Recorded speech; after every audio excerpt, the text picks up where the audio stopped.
Welcome back to Old School Sports and our Out of the Park Baseball 24 playthrough of the Buffalo Wings. We are closing in on the midway point of the 2029 season, and it's been a pretty successful year on the field for the Wings so far. 46 and 27 record, up on the New York Mets by a game and a half for first place in the National League East. So things are going well on the field. The team is as healthy as it's been all season at this point. Just Hayden Yinger and Raylan Perez on the injured list. A couple of pitchers. Perez going to be out for about another month, probably, leaving a little more with a rehab assignment. Yinger still about 2 months away from coming back. But at this point, feel pretty comfortable that we'll likely have him back for the playoffs. Even without him, and he's kind of typically our third or fourth starter, the pitching rotation doing really well this year. Every member of the rotation has a winning record, and every member of the rotation right now has an ERA below 4 on the season, led by Shohei Ohtani, our ace, with a 5-4 record and a 2.45 ERA. But while we're certainly focused on the now with this win now team, today we're going to focus a little bit on the future. It is the first year player draft, and unlike previous years, we are not picking in the top 5. We picked in the top 5 for 3 consecutive years at this point. We're not just not picking in the top 5, we're picking last, 35th in the first round, after having the best regular season record in baseball last year. And after our big acquisition this past offseason of Adley Rutschman, we really don't have any money to spend. So we are going to be limited to our very minimal amount that we set aside for our draft budget. So in previous years, we've taken advantage of the fact that we had a pretty good budget here in Buffalo that our owner's given us.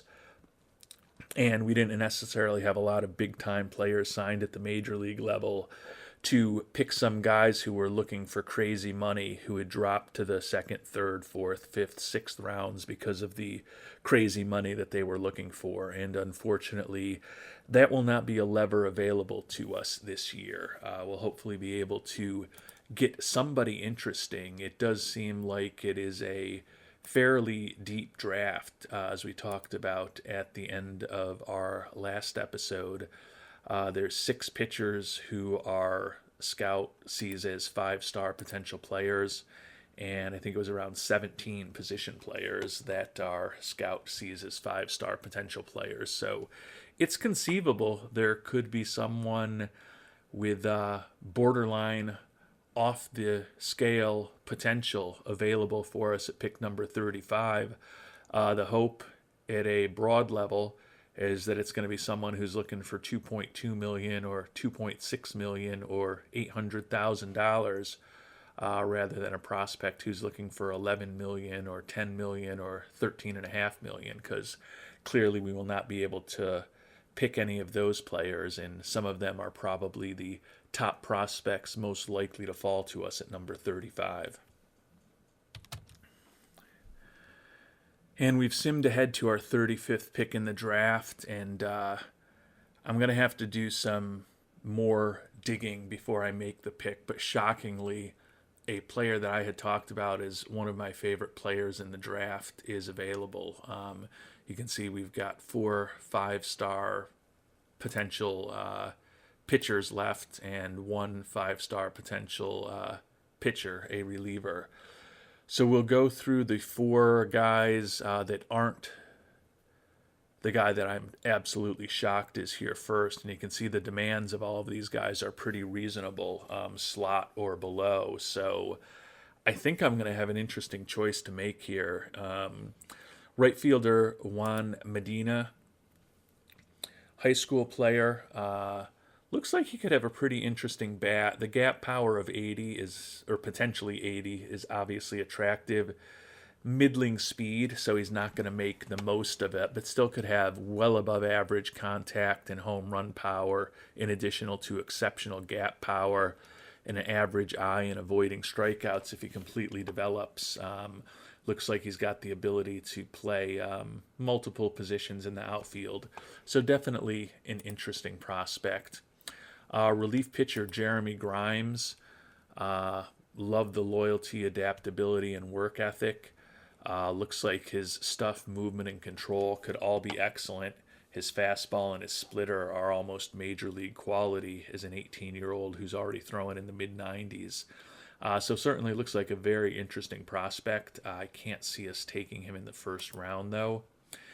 Danny Ciavarella is a left-handed hitter, potentially off the charts home run power and eye, which is a very attractive combination. Not a lot of speed, doesn't bring a lot defensively, and is going to be turning 19 years old a month from today, so a little older for a high school prospect. If I knew a little bit more about his work ethic, I might be more intrigued by him. But there's a lot of growth, like with most high school players, that's going to need to take place for him to reach his potential. But obviously, off the charts, home run power and eye are incredibly appealing. Center fielder Pete Emsley, also available. Another guy who looks like he can probably be a pretty decent right fielder. Would love the error rating to be a little higher. Durable, which I like, and another guy who looks like he could have well above average contact speed and home run power, or contact gap power and home run power. And he's also got above average speed. So he is also a little older, going to be turning 19 years old in a couple of weeks. But the guy that I know I mentioned in a previous episode that I am shocked to see here is Tim Gaglia, center field prospect. Love the potentially outstanding range. Love the potential well above average speed and base running ability. And he is also a guy who could have off the charts gap power and enough speed to make the most of it. And also looks like he could be a plus contact, home run power, and avoid strikeouts guy. The big knock against him is, of course, that it doesn't seem like he's ever going to draw a ton of walks, which is certainly a big concern. But he does look like a guy who could be a excellent defensive center fielder and a very good base runner with a potentially above average bat. And that to me is a pretty compelling combination. And the fact that he's still available and only looking for slots definitely is intriguing to me. Looking at the mock draft, I just want to see if maybe I had overrated him. Obviously I did, because he hasn't been picked. And those of you who watched previous episodes know that I kind of went through things relatively quickly, just looking at the top 5 prospects. He was projected to go 29th, the Orioles, in the mock draft with a compensatory pick. Actually, I don't think that is the compensatory pick they got for Rutschman, because I believe this was already figured out before we signed him. And I want to say I thought somehow Rutschman ended up with a 3rd round pick, but I could be wrong with that. But regardless, he was expected to go 29th to the Orioles. We were projected to take Ciavarella, another one of the candidates here.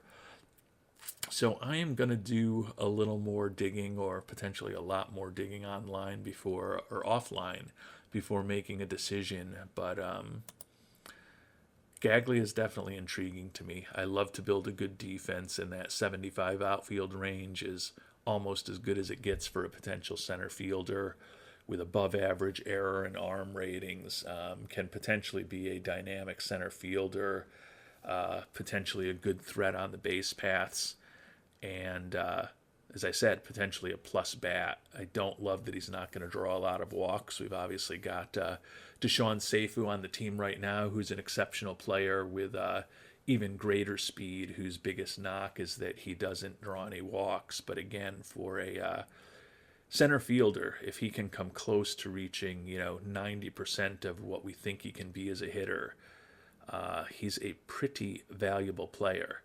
Now the question, not knowing his personality and being an 18-year-old high schooler who's also on the older side, he'll be 19 in 3 months, is that is he going to reach this potential? You know, if he reaches 90% of this potential, he is a gold glove winning outfielder who can probably steal 30, 40 bases and be a pretty darn good hitter.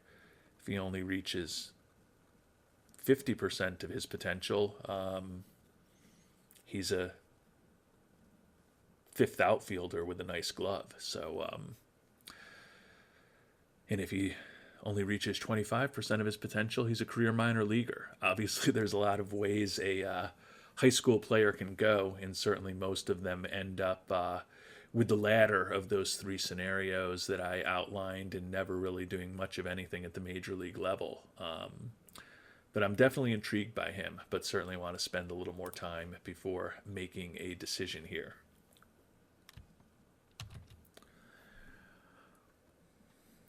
And I honestly think these four outfielders, the five-star guys, are the best guys available as I've dug through. Danny Ciavarella is obviously incredibly attractive with that potential off the charts home run power and eye. My concern with him is that, if he ends up a guy who's a 40 contact guy, he's going to struggle to hit 200 in the majors. Now, if that eye completely develops, his on-base percentage could still be 300, even if he's a 200 hitter, and he could have a ton of power. But he's just so poorly balanced that you're really counting on him getting to 65, 70 in terms of his home run power and his eye. And even then, if he's a 40 contact guy, he's tough to play. If he gets to 45, he's probably a pretty valuable player. Juan Medina is a pretty balanced profile, and none of these guys I know anything about their work ethic. So I might tend to go with a guy who's a little more balanced, hoping that if there's one area that he doesn't develop in, if he's still pretty good in 3 or 4 categories, at least major league average in a couple of them and better than major league average in a couple, he could be a pretty useful player.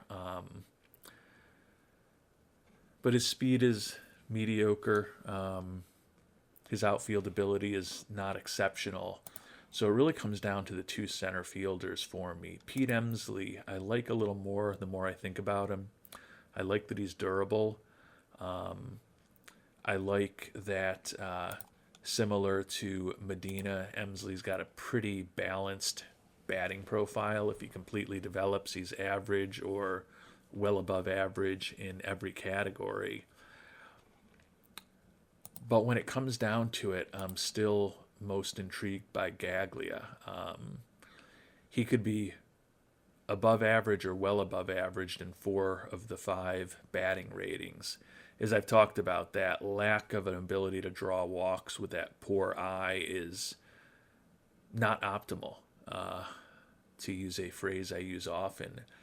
But if this was a guy whose eye was going to be 50, 55, 60 in terms of potential, he also wouldn't be available, most likely with the 35th pick in the draft.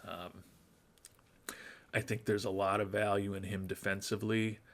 There's some additional value in terms of his speed and his base running ability. And if this bat develops, as I said, 90% of what's expected, even 80% of his potential, he's a pretty decent major league player. Clearly, you would hope that the eye gets up to 35 rather than lingering around 20 or 25. Taking a look at the OSA ratings, they're even more negative on his eye.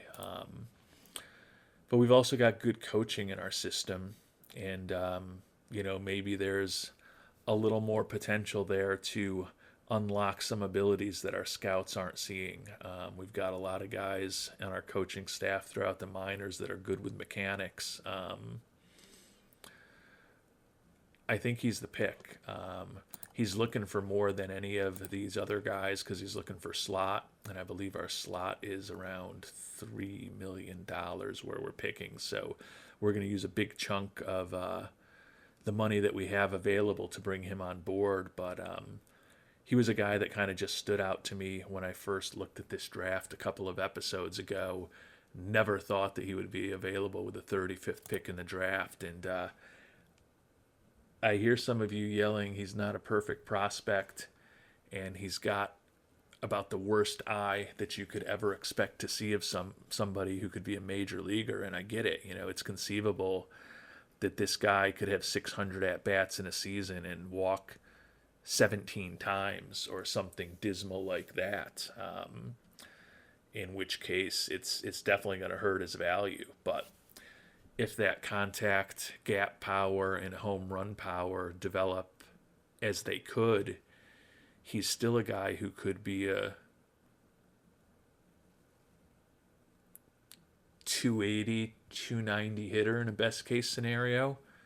The issue is that his on base percentage is going to be 320, 330. But with that glove and that speed, potential to just destroy with extra base hits, and potential to also maybe be a 20, 25, perhaps even a 30 home run guy, I think there's still a lot of value, even though he's not going to walk a lot. So Gaglia is going to be I guess I should see what our scouting director recommends. Not that it's going to change what I do, unless it's someone I haven't looked at all. He recommends Cia Varela, the guy who was projected to be our pick. It is incredibly tempting with that home run power and eye, and I know that there are some of you out there who are yelling at me for being an idiot for not taking him, because I would agree with the assessment that I think the two most important ratings are probably home run power and eye. I mean, you've got to have some level of contact, but Cia Varela, if the bat doesn't develop, is useless. You need this home run power and eye to both get into the 60s, to just even potentially be usable at the major league level. And if those get into the 60s and he's got 50 contact, 50 gap power, and 40 avoiding strikeouts, he's a useful player, but the only way he's exceptional is if those ratings both get into the 70s and he completely develops in pretty much every other category. And if he misses out on either the home run power or the eye, he's not bringing anything to the table defensively. He's not bringing anything to the table on the base paths. If I knew he had a great work ethic, I'd feel differently about it. But if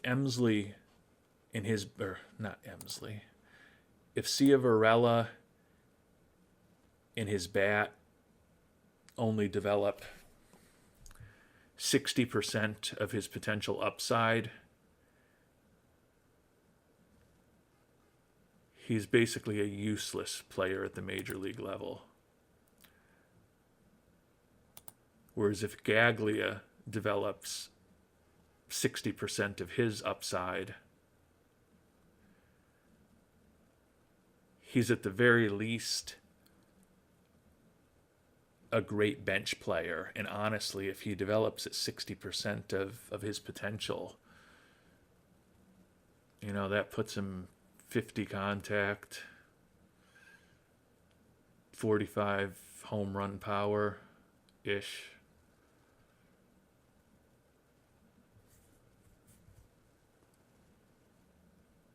.60 gap power. Really good at avoiding strikeouts. I think even if he only develops at 60% of where we think he can, he's still potentially a starting center fielder in baseball, given his great defense and his great speed. So I'm going to overrule the scout who says to go with Cia Varela, and I know some of you are gasping in horror as I do not pick Cia Varela, but Tim Gaglia is going to be our pick with the 35th pick in the 2029 draft.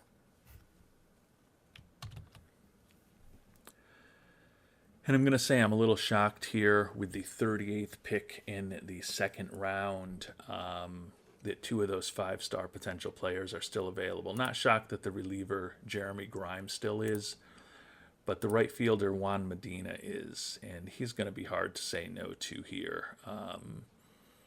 Pretty balanced batting profile, has the range to be decent in the outfield. Certainly not perfect. That gap power is his most positive trait, and he's got decent speed, but not great speed. But he's not looking for a ton of money. I'm going to obviously do some more research and searching around the potential prospects, but he, for $800,000 signing bonus, is a second round pick, is a pretty attractive consolation prize to get two of the 23 5-star potential players, according to our pretty highly regarded scout, with the 35th pick in the draft, and then with supplemental picks, this is in the late 70s, I believe. The scouting director recommends Medina, but I'm not just going to do it immediately. Got to do a little more research before making the decision.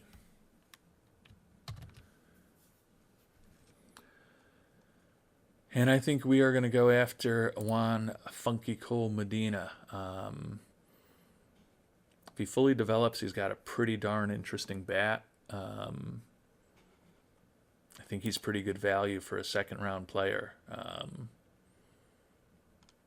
So we are going to go ahead, and although it said he was looking for 800,000, it says here he's looking for recommended slot to sign with us. So guess we need to offer him slots and move on to the third round.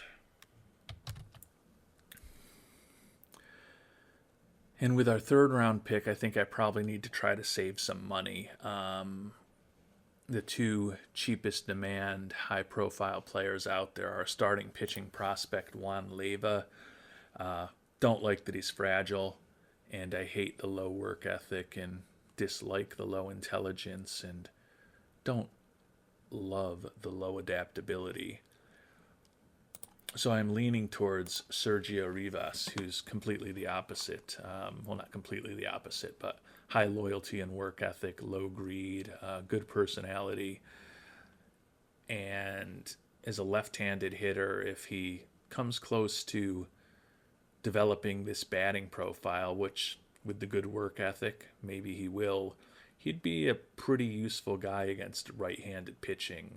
Probably a left fielder / DH, maybe a first baseman down the line. But he could be a reasonably useful guy, and he's not looking for a ton of money, which is kind of what we need right now. Scouting director recommends we go after Dwayne Cox, a switch hitting catcher. Like the work ethic, like the durability, like the catcher ability. It's just hard to envision him being even a double A hitter, much less a major league hitter. So I don't think I'm going to go with him in the third round. I'm going to do a little more digging, but right now, leaning towards Rivas. And I am going to go with Sergio Rivas here. I think with a good personality and the potential for a above average major league bat, he's decent value in the third round. And again, we're going to have to be a little more cognizant of how much we're going to be spending on people this year, because we've got $4.5 million to spend, and we've already spent $4.17 million on our first two players. So it's going to just have to factor into our decisions this year. So we will go ahead and draft Mr. Rivas. If I do anything interesting over the last 4 rounds of the draft, or the last 17 rounds of the draft, I don't know why I thought it was a 7-round draft. It's not the NFL that we're dealing with here. If I do anything else interesting in the draft, I'll let you know. If the next time you hear from me is after the draft, you know that nothing very exciting happened. And I don't know how exciting it is, but we had no 4th-round pick. So with our 5th-round pick, Juan Leyva is still around. I think there is a less than 10% chance that he develops into a major league player. and he's already got a couple strikes against him with his fragility and his bad personality, particularly the poor work ethic. But if you get lucky and he somehow reaches this profile, he's a useful major league player. I don't think he's ever a great major league player because he's not going to have great movement on his pitches and he's got fly ball tendencies, but a lefty with some upside in the fifth round, who also, importantly for us in the draft this year, is also cheap, is kind of the guy that I got to roll the dice on. And I recognize that with him, it's probably a 5% chance that he becomes something useful at the major league level, but don't have a ton of money to spend this year. And there's some guys we're going to be picking in a few rounds from now. Most of the guys are going to be picking in a few rounds from now are going to have about a 1% or a 0% chance of ever becoming anything at the major league level. So we are going to pick Leyva here in the fifth and go to our negotiations. He's also looking for 75,000. So we'll, you can see we've got 255,000 left. So we'll meet the demand there, and we're down to having just 180,000 left for any guys who are looking for more than slot that we pick in these final 15 rounds of the draft at this point. So our flexibility is certainly limited, but I really like our first two picks. So we'll see how things develop over the next several years.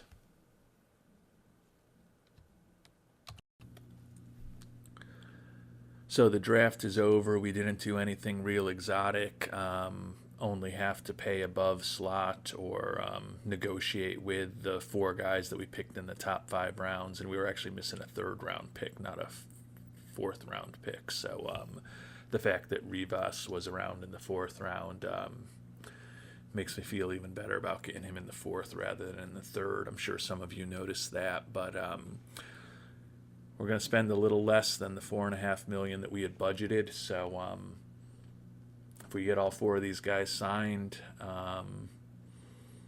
we'll see if we can bolster our rookie league team in the FCL and hopefully have that team more competitive this year with some of the changes that we made in the offseason, bringing on a little talent to supplement the prospects and hopefully get as much development as we can out of these young players and the rest of the guys we've drafted this year and the past few seasons. And we've made it to the month of July. Quick look at the standings. 2-game lead on the Mets, 51-31 record, 82 games in this season. So with 80 games to go, we're just about right on pace to win 101 games again. And we are tied with the Houston Astros for the best record in the baseball. Midway through the season, Deshaun Seifu with 57 stolen bases looks well on his way to leading the league for a second consecutive season in steals, 100-plus stolen bases for a second consecutive season, 57 out of 61, so even more successful in terms of his success rate this year than either of his first 2 seasons. And he's already got 8 triples this year, so it looks conceivable that he will lead the National League in triples for a third consecutive season. Has the batting average up over 300, the OPS close to 800, and his WAR at this point is 4.2. So he's having a great year, third in the National League in batter WAR. Looking at the pitchers, and we don't really have anyone on the top 3 leaderboards anymore as far as our pitchers.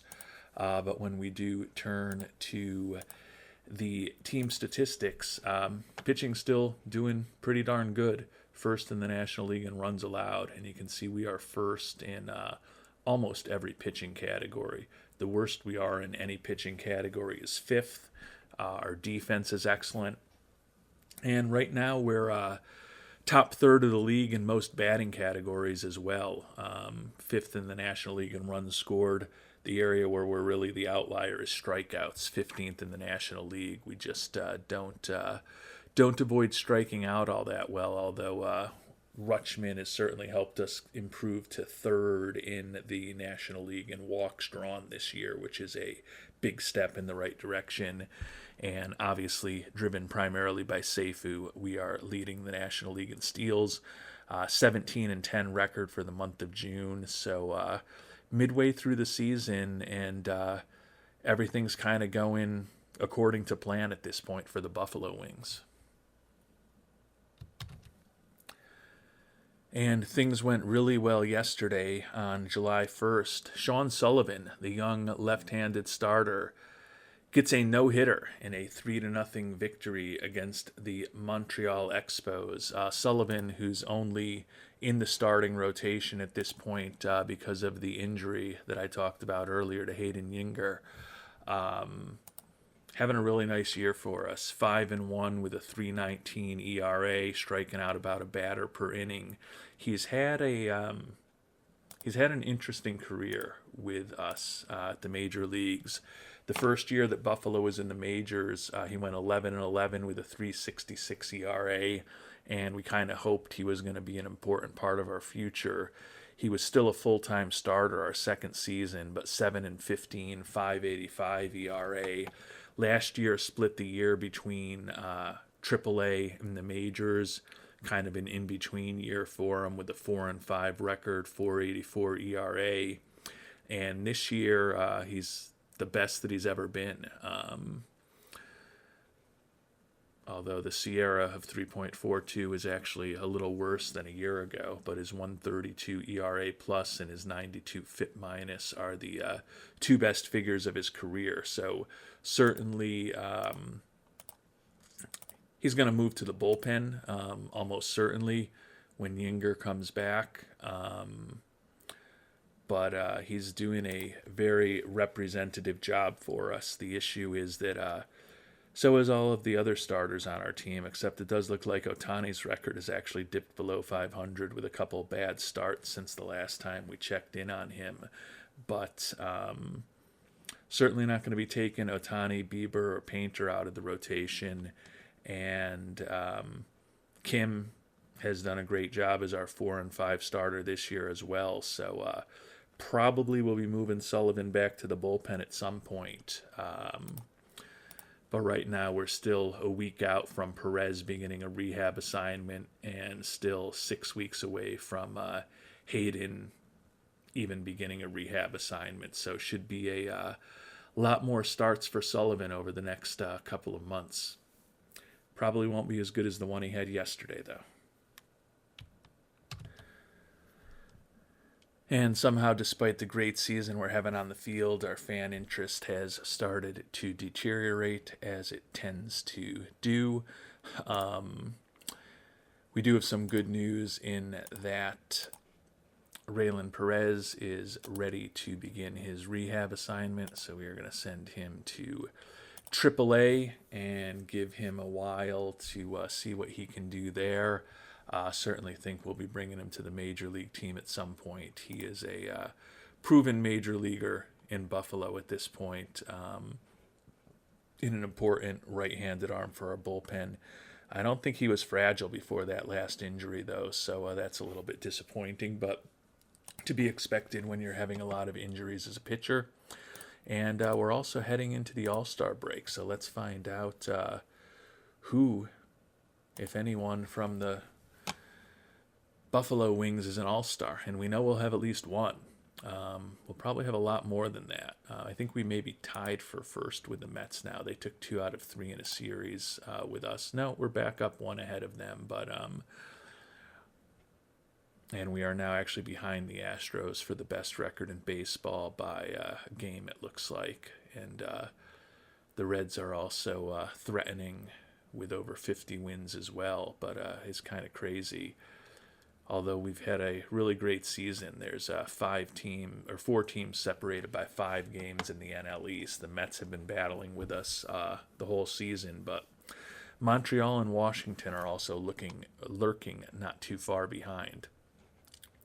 But regardless, back to the point at hand and what kind of all-stars we're going to have in Buffalo this year. And I'm looking at the prospects, so I'm not going to see our Buffalo All-Stars. Here we go.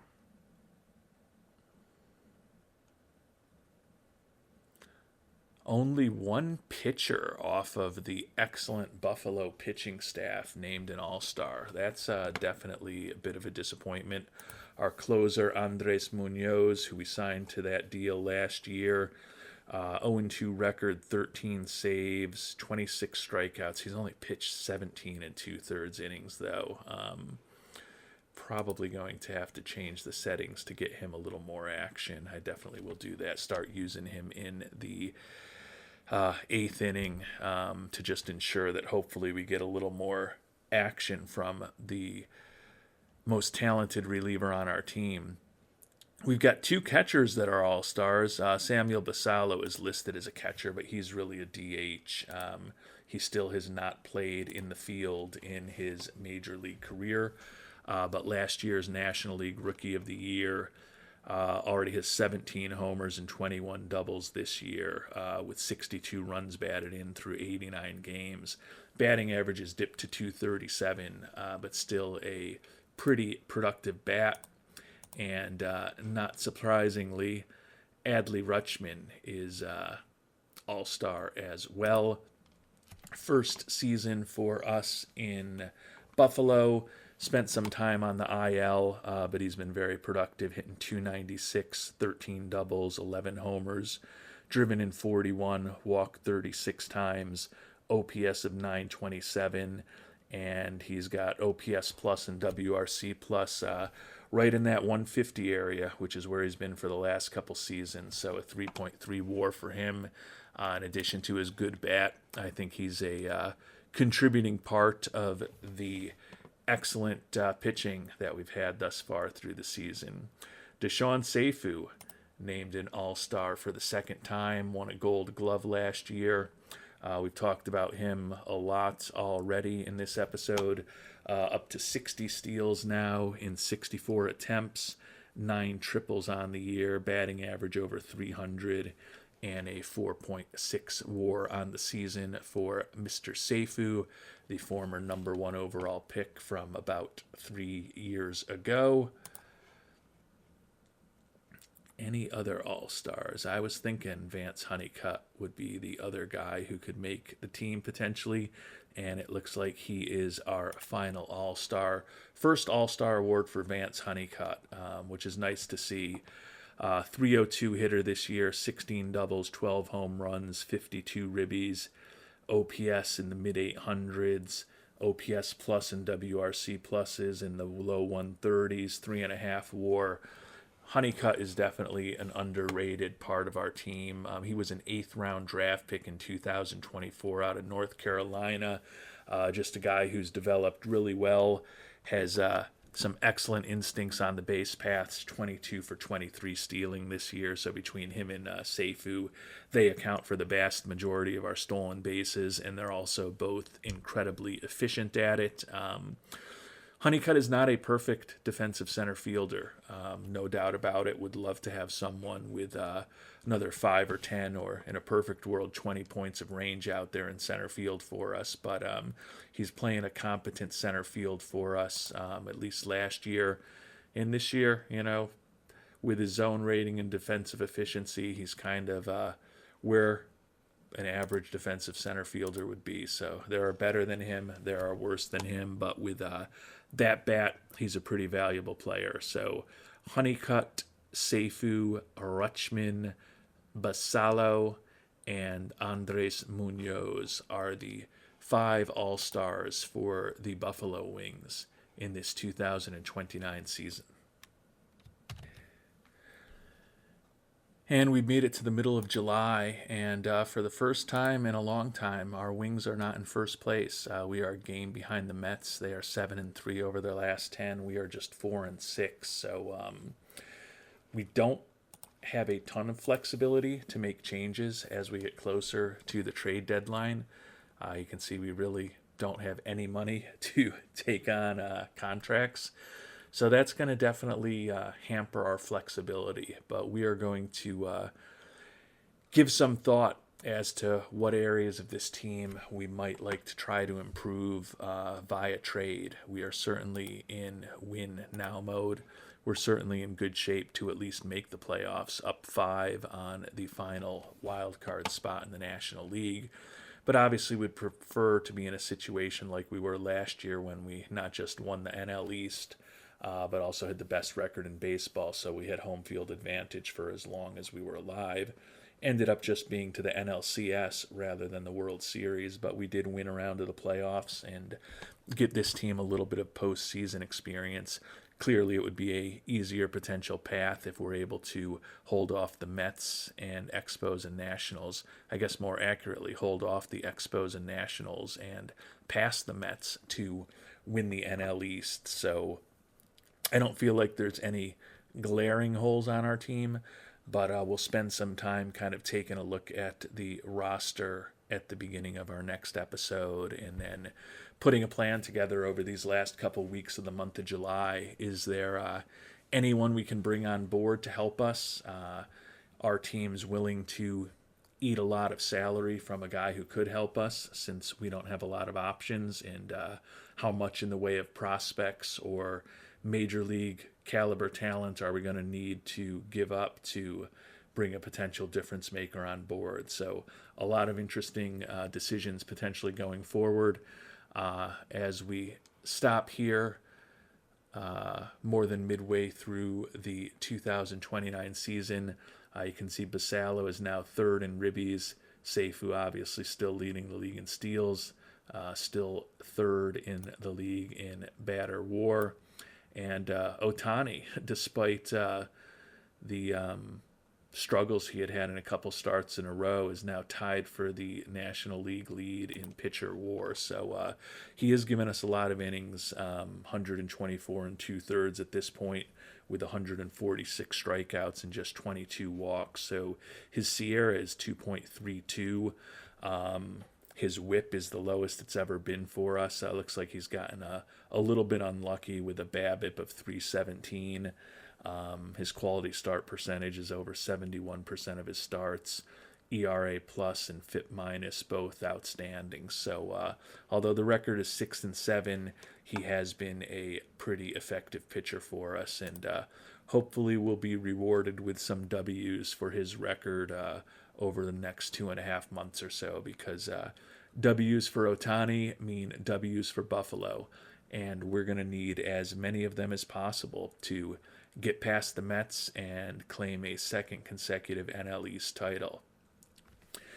And we'll see how we do over the last couple of weeks of July, as well as talk about where we might be able to look for a little bit of help in the trade market in our next episode. As I mentioned, with the fact that we are right up against it as far as our budget, it's going to be real tricky, even more tricky than normal, to execute on trades, because in addition to just the vagaries of the trade difficulty that we're playing on, we're going to be making it even worse by basically requesting that anyone we bring on board, the trading team has to keep all of their salary unless we're sending a major league guy back in return. So should be an interesting needle to attempt to thread in our next episode.